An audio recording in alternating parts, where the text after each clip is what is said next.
అండి, నమస్తే. చేజారెను నా మనసే 7వ భాగం. రచన డివి రమణి గారు. చదువుతున్నది రాధిక. జరిగిన కథ చెప్తారు ఒకసారి. ఎవరు చెప్పకపోయినా జానకి గురించి తాను చెప్దామని అనుకుంటాడు రఘురామ్.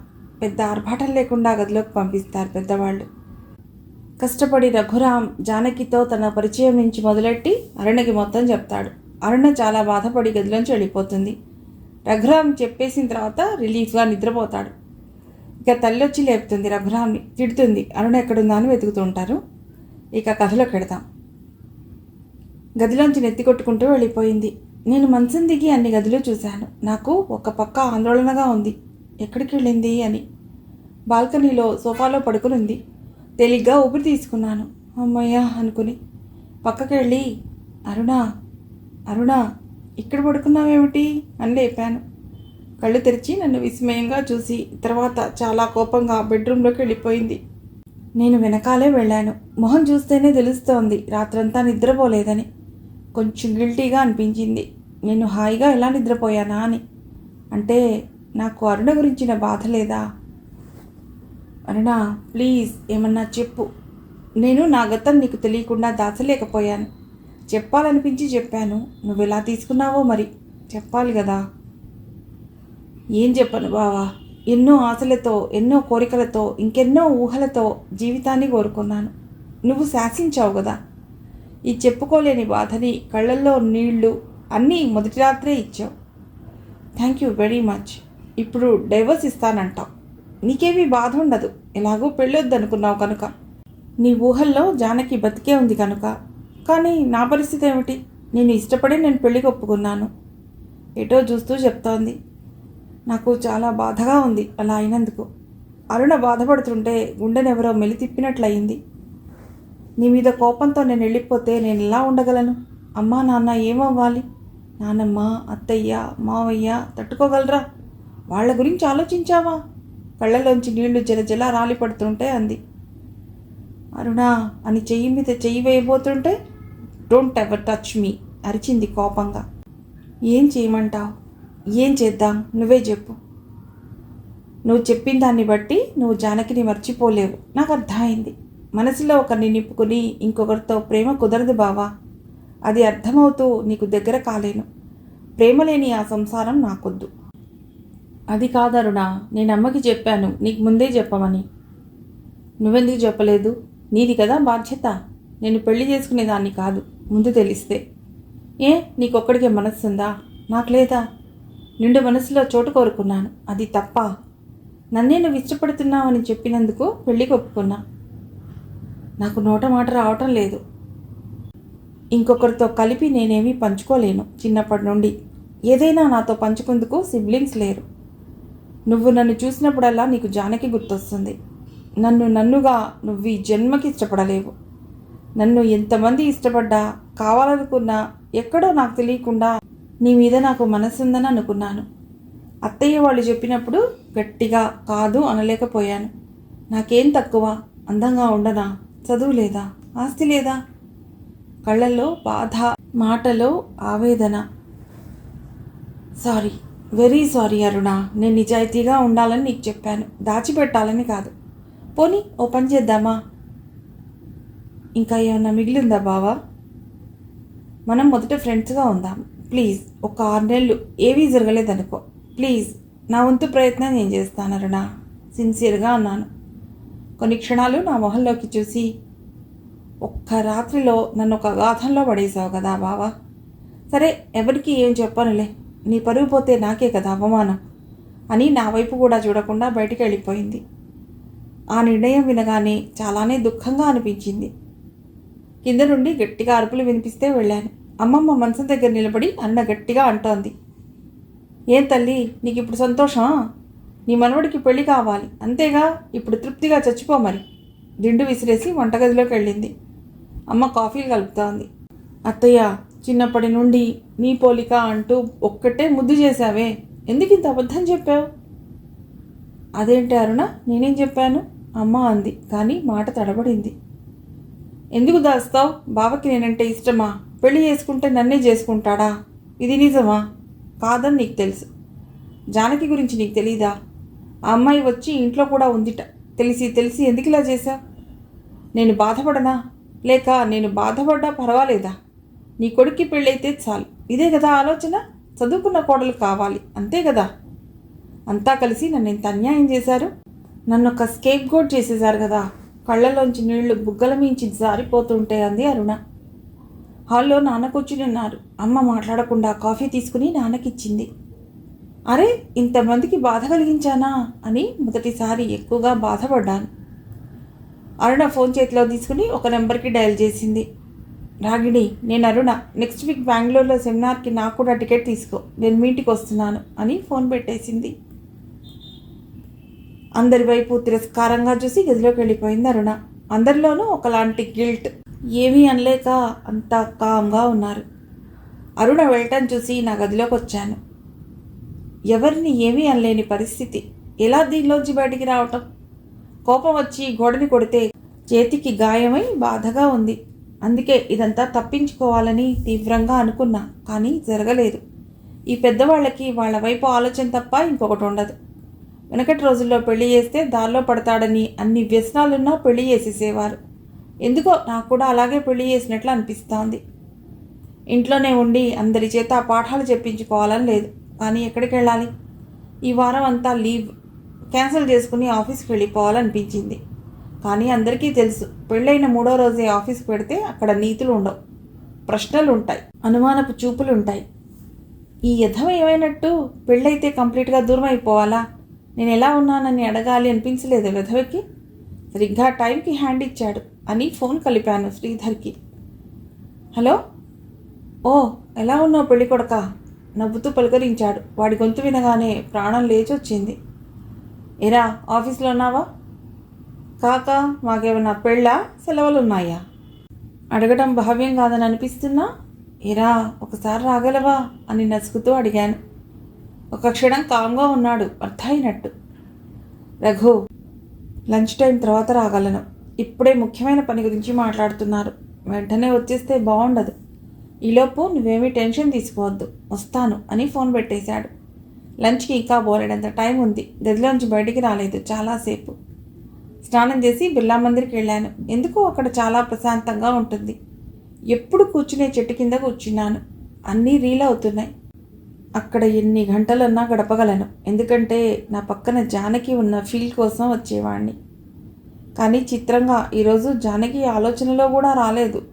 ఖాళీ, ఒకలాంటి శూన్యం. పోయే వాళ్ళని చూస్తూ కూర్చున్నాను. ఇంట్లో కూడా తెలుసు నేను ఇక్కడికి వచ్చి కూర్చుంటానని, వాళ్ళకి చెప్పకపోయినా. వీళ్ళకి ఏ బాధ ఉండదా? ఇంత హాయిగా ఎలా ఉంటారు? ఎవరిని చూసినా నవ్వుకుంటూ ఉన్నారు అనిపిస్తోంది. నాకు ఒక్కడికి ఎందుకింత క్షోభ, ఎందుకింత సంఘర్షణ? నాకే చేత కాలేదేమో, జీవితంలో జీవించటం ఎలాగో తెలుసుకోలేదు. పాపం అరుణ, తనతో మాట కూడా కలపలేకపోతున్నాను. ఇంత కష్టంగా ఉంటుందా? చక్కగా చదువుకుంది, మంచి అమ్మాయి అని అమ్మ ఎప్పుడూ చెప్పేది. వాళ్ళందరూ జరిగింది పక్కకు పెట్టినట్లున్నారు. మరి నేనెందుకు ఇంత పట్టుకుని వేలాడుతున్నాను? నేనేమన్నా సైకియాట్రిస్ట్ని కలవాలా? నాలోనే లోపమా? ఆలోచించింది చాలు కానీ పద. పక్క నుంచి మాట వినపడగానే పక్కకి చూశాను. ఎప్పట్లా నన్ను వెతుకుతూ శ్రీధర్. 2 రోజులకే ఒక యుగం అయిపోయినట్లు అనిపించింది. చెయ్యి ముందుకు చాచి అన్నాడు. ఆ చెయ్యి అందుకుని లేచి నిలబడ్డాను. హక్ చేసుకుని భుజం చుట్టి ముందుకు నడిపించాడు. మౌనంగా ఉన్నాను. ఏం మాట్లాడగలను? రఘు, ఏంట్రా, ఏమైనా గొడవ చేసిందా అరుణ? నీకు తెలుసా? ఏమిటి అన్నట్లు చూశాను. పొద్దున్నుంచి మా అందరితో మాట్లాడింది అరుణ, నెమ్మదిగా చెప్పాడు శ్రీధర్. అదేమిటి, మీతో మాట్లాడటం ఏమిటి? ఆశ్చర్యపోతూ అడిగాను.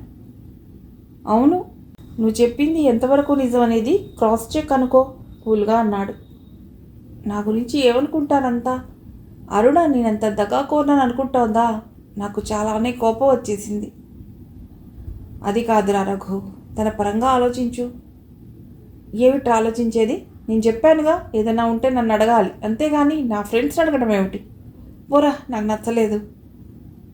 అరే, నువ్వెంతసేపటికి నీ గురించి, నీ బాధ గురించి ఆలోచిస్తున్నావు? తానెంతో ఇష్టపడిరా నిన్ను పెళ్లి చేసుకోగానే చేదు మాత్ర ఇచ్చినట్టు నీ గతమంతా గబగబా చెప్పేశావు. మరి ఆ చేదు తనకే తెలుస్తుంది. నువ్వేమీ తొందరగా రీకన్సైల్ అవ్వాలని కోరుకోకు. అంటే నేనేం చేయాలి? కోపంగా అడిగాను. నాకు ఉక్రోషంగా ఉంది, అరుణ మీద కోపంగానూ ఉంది. ఇలా చేసింది ఏమిటి?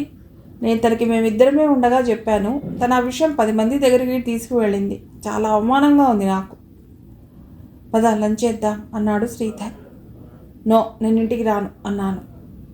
నేను ఇంటికి ఎవరు వెళ్దామన్నారు? హోటల్ తాజ్లో అంతా వెయిట్ చేస్తున్నారు నీ కోసం. మన ఫ్రెండ్స్ అంతా. ఏవి ఎదురు చెప్పకుండా రా. ఏమీ ఎవరికి ఒక సంజాయిషిలా చెప్పక్కర్లేదు అని చేయి పట్టుకుని తాజ్ బంజారాకి తీసుకుని వెళ్ళాడు. సాయంత్రం దాకా అంతా ఏమీ జరిగినట్టు మాట్లాడుకున్నాం. అందరినీ చూడగానే ప్రాణం లేచొచ్చింది. సాయంత్రం ఇంటికి వెళ్ళాము. నేను శ్రీధర్ బైక్ పెట్టి లోపలికి వెళ్ళాము. హాల్లో అంతా కూర్చుని ఉన్నారు. పెళ్లివారిల్లు కదా, ఆ మాత్రం సందడి ఉంటుందిలే అనుకుంటూ, ఒరే శ్రీధరా, ఇంకా వాడిని వదలండిరా బాబు, వాడి పెళ్ళంతో ఉంటాడు అమ్మమ్మ అంది ఇద్దరినీ చూసి. కష్టంలే అమ్మమ్మ, ఇంకేమన్నా చెప్పు, అది తప్ప అన్నాడు నవ్వుతూ శ్రీధర్.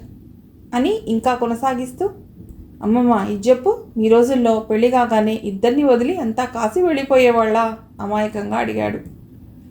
ఓరా భడవా, నువ్వు నీ వెటకారం, నీ చెప్పింది విను అంతే. వాళ్ళకి ఏకాంతం కల్పిస్తే దగ్గర అవుతారు. ఈ కాలం పిల్లలకి ఏమీ తెలీదు అంది ఆమె. అయ్యో అమ్మమ్మ, ఈ కాలం పిల్లలకి తెలిసినంత మీ జనరేషన్లో ఎవ్వరికీ తెలీదు తెలుసా నవ్వుతూ అన్నాడు. నువ్వు ఉండరా భడవా అని చెయ్యెత్తి కొట్టబోయింది. భయం నటిస్తూ వెళ్ళిపోయాడు శ్రీధర్ అమ్మమ్మ పక్క నుండి. అమ్మ, నాన్న, అత్త, మామ, పిన్ని, బాబయ్య కుర్చీలో ఉన్నారు. అందరూ కొంచెం సీరియస్గా ఉన్నారేమో అనిపించింది. ఈరోజు అమ్మాయిని అబ్బాయిని మా ఇంటికి తీసుకుని వెళ్ళాలి. మరి వస్తావా, బయలుదేరుతావా రఘు అన్నాడు మావయ్య. నేను అమ్మ వైపు చూశాను. అమ్మకి చాలా కోపం వచ్చిందని అర్థమైంది. నేను చూడగానే తల తిప్పేసుకుంది, తనకి సంబంధం లేనట్టు. నేను ఎందుకు నో చెప్పాలి అనిపించింది. మావయ్య నువ్వు ఎలా చెప్తే అలాగా అన్నాను చాలా మర్యాదగా. నా బాబే, నువ్వు నా బంగారంగా అంది అత్త. అమ్మ చాలా కోపంగా చూస్తోంది. అన్నం తిందుగానరా అంది పిన్ని. లేదు పిన్ని, ఫ్రెండ్స్కి పార్టీ ఇచ్చాను అన్నాను. నా మాట నమ్మినట్టు అనిపించలేదు. సరే మావయ్య, నేను డ్రెస్ చేంజ్ చేసుకుని వస్తాను అని నా రూమ్ వైపు అడిగేశాను. అరుణ వంటగదిలోకి వెళ్ళింది. అమ్మ వెనక్కి వెళ్ళటం చూసి నా అడుగు ముందుకి పడలేదు. అక్కడే ఆగిపోయాను. ఇద్దరి మధ్య ఏదో గొడవ జరుగుతుందేమోనని మనస్సు శంకిస్తూ ఉంది. అరుణ, కొంచెంసేపు ఉండు, నీతో మాట్లాడాలి అంది అమ్మ. ఇంకా ఏమన్నా ఉందా మాట్లాడటానికత్తా? చేయవలసింది చేశారుగా, నేనేమైతే మీకేమి? అరుణ గొంతులో మాటలకందని బాధ. పైకి వెళ్ళిపోయి పైన ముందు నడవాలో నిలబడ్డాను. వంటగదిలోంచి మాటలు వినిపిస్తున్నాయి. అరుణ, ఏమిటలా మాట్లాడతావు? చిన్నప్పటి నుంచి నేనెంత బాగా చూసుకోలేదా? రఘుకి ఏం కొంటే నీకు అవే కొన్నాను. వాడితో సమానంగా చూశాను. ఇంకా ఆడపిల్లవని, నాలాగా ఉంటావని ఒక పాలు ఎక్కువే చేశాను. అయితే ఇప్పుడు ఇలా చేసావని అడుగుతున్నానత్త. నేనంటే బావకి ఇష్టమే లేదు. ఎలా? ఆ పైన మాట రాలేదు అరుణకి. అరుణ, నువ్వు చెప్పు. నువ్వు చదువుకున్నప్పుడు ఎంతోమందిని చూసావు కదా. ఇంట్లో చెప్పకుండా పెళ్లి చేసుకున్న వాళ్ళు లేరా? ప్రేమించుకున్న వాళ్ళు లేరా? అందరికీ పెళ్ళయిందా? వాడేం తప్పు చేయలేదు. ఒక అమ్మాయిని ఇష్టపడ్డాడు. అనుకోకుండా అమ్మాయి చనిపోయింది. వాడేమీ దేవదాస్ అవ్వలేదు. వాడి బాధ ఏదో వాడే పడుతుంటే ఒక దెబ్బ తగిలిన మనిషికి తోడు ఉండాలి. నువ్వైతే అర్థం చేసుకుంటావని ఆలోచించాను. ఆ విషయం ముందు చెప్తే ఎంత, చెప్పకపోతే ఎంత? ఒక అబద్ధంతో బతకగలవా? సూటిగా అడిగింది. అరుణ జవాబేమీ ఇవ్వకుండా బయటకు వచ్చేసింది. బ్యాగ్ తీసుకుని కళ్ళు తుడుచుకుంటూ వెళ్ళిపోయింది. పైనుంచి చూశాను. ఆగరుణ, అమ్లు, నేను వస్తున్నాను. మావయ్య వెనుకే వెళ్ళారు. మావయ్యతో ఏం మాట్లాడిందో తెలీదు. ఇంచుమించు అమ్మ చెప్పినవే విషయాలు చెప్పి ఉంటారు. తర్వాత ఏం నిర్ణయించుకుంటుందో అనుకుని కాలానికి ఆ సమస్యను అప్పగించి నా రొటీన్లోకి నేను వెళ్ళాను.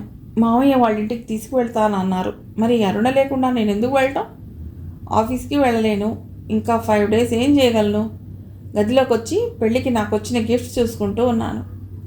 హలో రఘు, జానకి వీడియోలు ఫోటోలు నాకు సెండ్ చేయి. శ్రీధర్ ఫోన్. ఎందుకు? ఆశ్చర్యపోతూ అడిగాను. ఎందుకో చెప్తే కానీ సెండ్ చేయవా? కోపంగా అడిగాడు. అలా ఏమీ లేదు, సెండ్ చేస్తున్నాను అని పిక్స్ వీడియోస్ సెండ్ చేశాను. నాకు అర్థం కావడానికి ఎంతోసేపు పట్టలేదు. అది బహుశా అరుణ పనే. ఇంకా ఏం తెలుసుకుంటుందో మరి. అక్కడ అరుణ, శ్రీధర్, శరత్, స్వర్ణ కూర్చుని ఉన్నారు. స్టార్ బక్స్ కాఫీ షాప్లో అరుణ మనస్సంతా చాలా ఆందోళనగా ఉంది. ఏదో ఆరాటం, ఏదో తెలుసుకోవాలి, అదేమిటో కూడా అర్థం కావటం లేదు.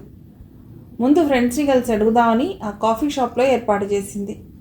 నాకు తెలుసు మీరంతా రఘు ఫ్రెండ్స్, అంటే నాకు ఫ్రెండ్సే కదా, ఆ భావంతో నేను ఇలా వచ్చాను. ప్లీజ్ ఎవరు వేరుగా అనుకోవద్దు, అరుణ బతిమిలాడుతూ చెప్పింది. అయ్యో నువ్వెంత చెప్పాలా Aruna, we're all there for you అన్నాడు శరత్. మొదట మిమ్మల్ని మీరు పరిచయం చేసుకోండి అంది. ఒకరి తర్వాత ఒకరు పరిచయం చేసుకున్నారు. శ్రీధర్ అడిగాడు, ఏమిటి అరుణ, నేనెవరో నీకు తెలీదా? ఈ క్వశ్చన్ నిజంగానే నన్ను అడుగుతున్నావా రాధిక? అరుణ అని సినిమా డైలాగ్ టిల్లులా అడిగాడు, వాతావరణాన్ని తేలిక చేస్తూ. అంతా నవ్వేశారు అరుణతో సహా. తెలుసులే, రఘు ఒక అత్త కొడుకైతే నువ్వు ఇంకొక అత్త కొడుకువి, బాగా చిలిపి అంది. అంటే నాకు డిగ్నిటీ లేదనా? ఇది అన్యాయం, కొంచెం కోపంగా అడిగాడు. అలా కాదులే అంది నవ్వు మొహంతో. అరుణ మొహంలో నవ్వు చూడగానే శ్రీధర్కి బాగా అనిపించింది. ఇంత అందమైన అమ్మాయి రఘు లైఫ్లోకి రావటం ఒక రకంగా మంచిదే. వాడికి ఆనందం ఉండాలి ఎప్పటికీ, అందుకు ఏదో ఒకటి చేయాలి, అది నేనే అనుకున్నాడు. ఒకసారి పైకి చూశాడు. జానకి ఎప్పట్లా థమ్స్అప్ చూపించి తల పక్కకి వంచి నవ్వినట్లు అనిపించింది. నాకు తెలుసు నా రాజాని నువ్వే చూసుకుంటావని అన్నట్టు కూడా అనిపించింది. ఏమిటి అంత కామ్ అయిపోయారు? టెల్ మీ, జానకి గురించి చెప్పండి, నేను వినాలని అనుకుంటున్నాను. స్వర్ణ ప్లీజ్ ముందు మీరు స్టార్ట్ చేయండి అంది అరుణ. స్వర్ణ చెప్పడం మొదలెట్టింది. అరుణ, మీరు కష్టపడి వచ్చారు, తెలుసుకోవాలని అనుకుంటున్నారు. బహుశా రఘు చెప్పి ఉంటాడు. రఘు గురించి మీకే ఎక్కువ తెలిసి ఉండాలి. కానీ ఈ కొద్దేళ్లలో మేము ఎంత క్లోజ్ అయ్యామంటే మాటలు చాలవు చెప్పటానికి. ఒక 5 ఏళ్ళు చాలా బాగున్నాం. మీరు కనుక జానకిని చూస్తే తనతో స్నేహం చేయకుండా ఉండేవారు కాదు. అందరికన్నా తనే మీకు నచ్చేది. అన్నిటికన్నా గొప్ప ఏది అంటే ప్రతి ఒక్కరితో స్నేహంగా ఉండేది. ఎవరికి ఏ అవసరం వచ్చినా ముందుండి సమస్యని తీర్చేసేది. అన్నిటికన్నా విషాదం తానొక అనాథ. అందుకని అంతా కావాలి, నా చుట్టూ అంతా ఉండాలి, నాకు ఒక మంచి ఫ్యామిలీ కావాలి అంటూ ఉండేది. అమ్మమ్మ గారంటే చాలా ఇష్టం. పెద్దవాళ్ళు ఉంటే ఆ ఇల్లు పరిపూర్ణం అనేది అంటుంటే కళ్ళలో నీళ్ళొచ్చాయి స్వర్ణకి. తర్వాత శ్రీధర్ చెప్పసాగాడు. అరుణ, జానకి నాకు తోడబుట్టకపోయినా నాకు చెల్లెలు, రాఖీ కట్టి దగ్గర అయింది. మేమిద్దరమే ఎప్పుడూ లేము. మేము ముగ్గురం ఒకటే జట్టుగా ఉండేవాళ్ళం. కలిసి ఇస్కాన్ టెంపుల్కి వెళ్ళేవాళ్ళం. కల్చర్ ఫెస్ట్ అన్ని ఏర్పాట్లు తనే చేసేది. షాప్స్ వాళ్ళందరితో చక్కగా మాట్లాడేది. మనసుకు దగ్గర అయింది. ఒక రఘుకి కాదు, మేమంతా ఫీల్ అవుతాం. Missed feel. తను గుర్తొస్తే లాస్ట్ మేము కలిసి వెళ్ళింది కెనడా. అక్కడ ఘోరం జరుగుతుందని ఊహించలేదు. శరణాలయం వాళ్ళు, హోటల్ వాళ్ళు అందరికీ దగ్గర అయింది ఆపేశాడు శ్రీధర్. శరత్ చెప్పాడు. మిగతా వాళ్ళు కూడా వాళ్ళ పరిచయం జానకితో చెప్పారు. వింటున్న అరుణకు మనస్సు ద్రవించిపోయింది. అరుణ, ఇవిగో వీడియోలు, ఫోటోలు. ఇప్పుడు చూస్తావా లేక నీకు సెండ్ చేయనా? శ్రీధర్ అడిగాడు. శ్రీధర్ మొహంలోకి కొన్ని క్షణాలు చూసింది అరుణ. ఇప్పుడే చూస్తాను అని శరత్ ఫోన్ తీసుకొని చూస్తూ ఉంది. ఆ ఫోటోల్లో కనిపిస్తున్న స్నేహానికి అంతవరకు ఉన్న నెగిటివ్ ఫీల్ కరిగిపోవటం తెలుస్తోంది. అన్నీ చూసి ఫోన్ ఇచ్చేసింది. అందరికీ థ్యాంక్స్ చెప్పి బాయ్ చెప్పి వెనక్కి బయలుదేరింది. మనస్సు వద్దన్నా ఆలోచిస్తోంది. ఎలా అనేది అర్థం కావటం లేదు. అరుణ అడిగినట్టు రాగిణి అరుణకు టికెట్ బుక్ చేసేసింది. మర్నాడు మార్నింగ్ ఫ్లైట్కి ఇద్దరు బయలుదేరి వెళ్ళారు. ఇంట్లో డిక్లేర్ చేసింది. అంతే తప్ప ఇంకేమీ చెప్పలేదు. పర్మిషన్ కూడా అడగలేదు. తల్లిదండ్రులు, అత్తమామలు కూడా వారించారు. పెళ్లి చేసుకుని అలా వెంటనే వెళ్ళకూడదు అని. ఏదీ వినేలా లేదు అరుణ మనస్సు. రజనీతో కలిసి కాస్మెటాలజీలో పీజీ కోసం అప్లై చేసింది. 2 ఏళ్ళు చదువుకుంటే తర్వాత మాట. జీవితం గురించి ఇప్పుడు ఆలోచన కూడా పోస్ట్పోన్ చేసేసుకుంది. రఘు, ఎక్కడికి రా బయలుదేరా అన్నారు నాన్న. ఇంకెక్కడికి వెళ్తాను నాన్న, ఆఫీస్కి లీవ్ క్యాన్సిల్ చేసుకుని వెళ్తున్నాను. పని కూడా చాలా పెండింగ్ ఉందని శ్రీధర్ చెప్పాడు. ఇంట్లో బోర్ కొడుతుంది అన్నాను. అమ్మ టిఫిన్ బాక్స్ ఇచ్చింది, బయట తినకు అంటూ. అమ్మ మొహంలోకి చూస్తే ప్రసన్నంగా ఉంది. నవ్వి నేను బయట కడిగేశాను. శ్రీధర్ గేట్ దగ్గరే ఉన్నాడు ఎప్పట్లా. గుడ్ మార్నింగ్ రా రఘు పలకరించాడు. చాలా మామూలుగా ఉంది ఆ పలకరింత అనిపించింది. నిన్న పిక్స్, వీడియోల గురించి అడుగుదామని అనిపించినా ఊరుకున్నాను. వాడే ఏమన్నా చెప్తే విందామని. గుడ్ మార్నింగ్ చెప్పి బైక్ మీద కూర్చున్నాను. వాడు కామ్గా ఉండటం నాకు ఆశ్చర్యం కలిగించింది. చూసి ఏరా ఇవాళ ఏమన్నా మౌనవ్రతమా, మాట పలుకు లేదు అన్నాను. అలాంటిదేమీ లేదు. నీతో మాట్లాడాలి. లంచ్ దాకా వద్దు కానీ ఆఫీస్కి వెళ్ళాక ఒక దగ్గర కూర్చుని మాట్లాడుకుందాం. అంత ప్లాన్ కావాలా? పర్మిషన్ కావాలా? అది సరే, మామూలుగా మాట్లాడతావు, అది ఎందుకు మాట్లాడటం లేదా అని. అయినా శ్రీధర్ మాట్లాడలేదు, నవ్వలేదు. నేను ఆలోచనలో పడ్డాను. ఆఫీస్ చేరే వరకు మాట్లాడలేదు. వాడి మౌనానికి కారణాన్ని వెతుకుతూ ఉన్నాను. ఆఫీస్ లోపలికి వెళ్ళి సర్దుకున్నాక కొంచెం సేపటికి వాడితో మాట్లాడటానికి టైం దొరికింది. ఇద్దరం కూర్చున్నాం. ఎప్పుడూ లేనిది వాడు సీరియస్గా కాఫీ తాగుతున్నాడు, తలంచుకుని నన్ను చూడకుండా. అప్పటికి 2 గంటల నుండి వాడలా ఉన్నాడు. ఎప్పుడూ లేనిది. నాకు ఆశ్చర్యంగా ఉంది. ఇవాళ ఏమైందిరా శ్రీ? అసహనంగా అడిగాను. జానకిని గుర్తు చేసుకుంటూ ఎక్కడ బాధపడతావో అన్నట్టు నాకు నీడలా ఉండే నా ఫ్రెండ్ కన్నా ఎక్కువైన వాడిని తన వైపు తిప్పేసుకుంది అని అరుణ మీద కోపం వచ్చింది. ఏరా, నువ్వు అరుణతో మాట్లాడుతున్నావా? సూటిగా చూస్తూ అడిగాను. ఏంట్రోయ్, పార్టీ మార్చేశావు? మొహానికి నవ్వు పులుముకుని అడిగాను.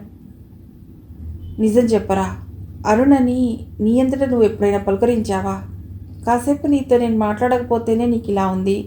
పాపం, పెళ్లి చేసుకుని వచ్చినప్పటి నుండి నీ నిరాదరణ తప్ప స్నేహపూర్వకంగా మాట ఉందా? కోపంగా అన్నాడు. ఎప్పుడు నవ్వుతూ ఉండేవాడి మొహం అంత సీరియస్గా ఎప్పుడూ నేను చూడలేదు. నేను జవాబు ఇవ్వడం మర్చిపోయి వాడినే చూస్తూ ఉన్నాను, నమ్మలేనట్లు. రఘు, నిన్న అరుణ మా దగ్గరకు వచ్చి ఒక్కొక్కరితో నీ గురించి, జానకి గురించి మాట్లాడింది. తన ప్రవర్తన చాలా బాగుందిరా, మంచి అమ్మాయి, తనతో జీవితాన్ని పంచుకోరా, అన్నీ సర్దుకుంటాయి. శ్రీధర్ కళ్ళల్లో సన్నని నీటిపొర. నేను కామ్గా చూస్తూ ఉండిపోయాను. రఘు, నిన్న అరుణ మీ ఫోటోలు, వీడియోలు చూసింది అని ఆపేశాడు. అవి చూపించి ఉంటాడని నాకు తెలుసు. కళ్ళనీళ్ళు పెట్టుకుందిరా, కదిలిపోయింది. నీ గురించి చాలా అడిగింది. నాకు తెలుసు నీ కోపం వస్తుంది, కానీ ప్రజెంట్లో బతకాలరా. ఇంత మంచి అవకాశం అందరికీ రాదు. అలా అని వెళ్ళిపోయిన వాళ్ళ మీద మమకారం బతుకు ఉన్నంతవరకు పోదు. నీకు తెలుసుగా, శరత్కి తల్లి చిన్నప్పుడే పోయింది. సవతి తల్లి చాలా బాగా చూసుకుంది వాణ్ణి. అయినా రోజు ఒక్కసారన్నా వాళ్ళ అమ్మ గురించి చెప్తాడు. ఇది అంతేరా, మనసులో ఉంచుకో. అరుణతో లైఫ్ స్టార్ట్ చేయి. నువ్వే ఒక అడుగు ముందుకు వెయ్యి. ఒక ఫ్రెండ్తో ఉన్నట్టు ఉండు.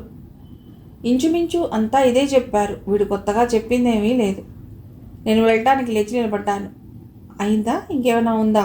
అరుణకు కోపం వచ్చి వెళ్ళిపోయింది. తనే పక్కన కూర్చుంటే మాట్లాడతాలే అని అక్కడి నుంచి నా సీట్ దగ్గరికి వచ్చేసి పనిలో పడిపోయాను.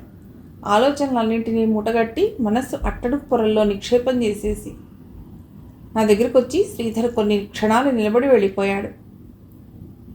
అరుణ బెంగళూరులో సెమినార్లో ఉంది. రాగిణి పక్కనే ఉంది. ఇంకా కొంతమంది ఫ్రెండ్స్. వచ్చినప్పటి హుషారు, సరదా ఇప్పుడు కర్పూరంలా హరించుకుపోయాయి. కాస్మెటాలజీ మీద ఒక్కొక్కరే పేపర్ సబ్మిట్ చేస్తున్నారు. ఆ తర్వాత ప్రొఫెసర్ శ్యామ్ కుమార్ గారు అనర్గళంగా మాట్లాడారు. తర్వాత ప్రశ్నలు జవాబులు జరిగాయి. ఆ తర్వాత సందేహ నివృత్తి. 4 గంటల పాటు జరిగిన ఆ మొత్తం ప్రోగ్రాంలో 5 నిమిషాలు కూడా కేటాయించి వినలేకపోయింది అరుణ. చెవుల దాకా కూడా వెళ్ళంది. బ్రెయిన్కి ఏం వెళుతుంది? మర్నాడు కూడా అదే పరిస్థితి. మాటికి మాటికి రఘు, జానకిల ఫోటోలు, వాళ్ళు తిరిగిన చోట్లు గుర్తొస్తున్నాయి తప్ప ఏమీ వినపట్టలేదు. రాగిణి 2-3 సార్లు కుదిపింది. అరుణ, ఏ లోకల్లో ఉన్నావు? చూడు, నీకు పీజీ కోసం ఎంత మంచి ఇన్ఫర్మేషన్ ఇస్తున్నారు. సర్జరీ, కాస్మెటిక్స్ గురించా అనే డైలమా ఉండేది. ఇప్పుడు బాగా క్లారిటీ వచ్చింది అంది. ఏమనలేదు అరుణ. సెమినార్లో మర్నాడు మధ్యాహ్నం దాకా ఉన్నాక ఇంకా ఉండలేననిపించి వెనక్కు రూమ్కి వచ్చేసింది. 2 రోజుల తర్వాత వెళ్ళవలసింది. ఆ రోజు ఇంకో టికెట్ తీసుకుని హైదరాబాద్ బయలుదేరింది. రాగిణి ఎంత చెప్పినా వినలేదు. మిగతా ఫ్రెండ్స్ బాగానే ఆట పట్టించారు. అవేవి వెళ్లకుండా ఆపలేదు అరుణని. మొదటిసారి రఘు గురించిన ఆలోచనలు చుడుతూ ఉన్నాయి. అంతవరకు తనకు జరిగిన అన్యాయం గురించిన ఆలోచన తప్ప వేరేది లేదు అరుణకు. కానీ ఇప్పుడు రఘు పడ్డ బాధ మాత్రమే గుర్తుకొస్తోంది. ఎయిర్పోర్ట్ నుంచి నేరుగా రఘు ఇంటికి వచ్చేసింది. తలుపు తీసి ఆశ్చర్యపోయింది పార్వతి. అత్త, ఏముండ? ఆకలేస్తుంది నవ్వుతూ అంటున్న అరుణ వైపు మురిపంగా చూస్తూ. లోపలికి వచ్చి నువ్వే చూసుకో అంది దారిస్తూ. మిగిలిన కథ తర్వాతి భాగంలో.